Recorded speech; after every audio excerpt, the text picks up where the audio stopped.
Entraînement. J'étudie efficacement un dossier de documents niveau première. Donc ici, il s'agit d'étudier la diffusion des principes révolutionnaires avec un point de passage sur le Code civil. Comme d'habitude, on regarde la présentation.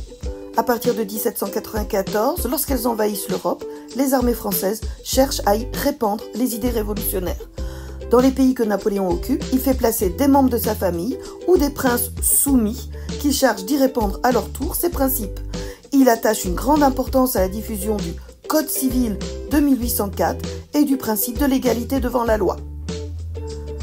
Notre problématique, quels principes révolutionnaires Napoléon diffuse-t-il dans l'Europe occupée?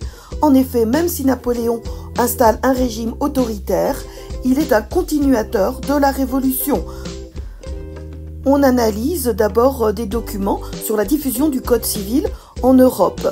Question 1, document 5, page 41, rappelez ce qu'est le Code civil. Je l'ai donc placé ici en face. Le Code civil est un recueil de plus de 2000 articles qui réglementent les relations entre les individus. Droits des personnes, propriété, transmission des biens, contrats. Il est applicable à tous les individus sur le territoire national. Il date du 21 mars 1804. Le Code civil est un exemple du fait que Napoléon garde les principes révolutionnaires. En effet, c'est dans la Déclaration des droits de l'homme et du citoyen de 1789 qu'est inscrit l'égalité de tous les citoyens en droit devant la loi. Riche ou pauvre, on est soumis aux mêmes lois.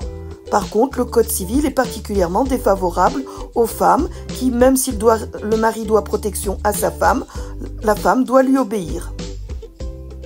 Question 2, documents 4 et 5. Dans quel pays Napoléon diffuse-t-il le Code civil? Dans quelle partie de l'Europe se trouve la plupart?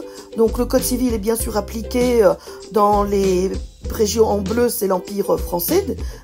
Ensuite, en vert, c'est les pays régis par le Code civil français. Ce sont essentiellement des pays situés au sud, en Italie, à l'est, jusqu'à la Pologne, le Grand-Duché de Varsovie. Question 3, document 5. À part la langue, quel mot différencie les deux codes? Donc là, il n'y avait pas besoin de savoir lire l'ensemble de l'article premier pour comprendre que c'est exactement la même présentation. Les seuls mots, c'est ce qui concerne le régime politique. En Italie, cela reste un royaume. En France, c'est le premier consul. On est sous le consulat. Question 4. D'après vos connaissances, quelle forme d'égalité le Code civil apporte-t-il aux sociétés européennes? En quoi cela remet-il en question la société d'ordre?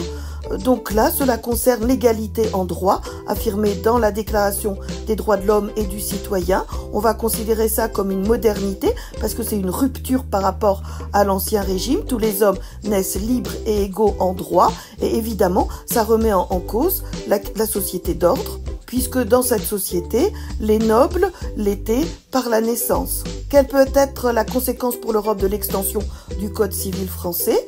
Eh bien, c'est la rationalisation du droit, parce qu'auparavant, sous l'Ancien Régime, chaque région avait ses propres coutumes, ses propres règles, et cela montre l'influence des principes révolutionnaires, qui vont même au-delà des pays qui sont cités sur la carte. Cela montre aussi que même si la conquête de l'Europe se fait en grande partie par la force, avec la grande armée, il y a une influence réelle des idées révolutionnaires continuées par Napoléon sur une partie de la population européenne.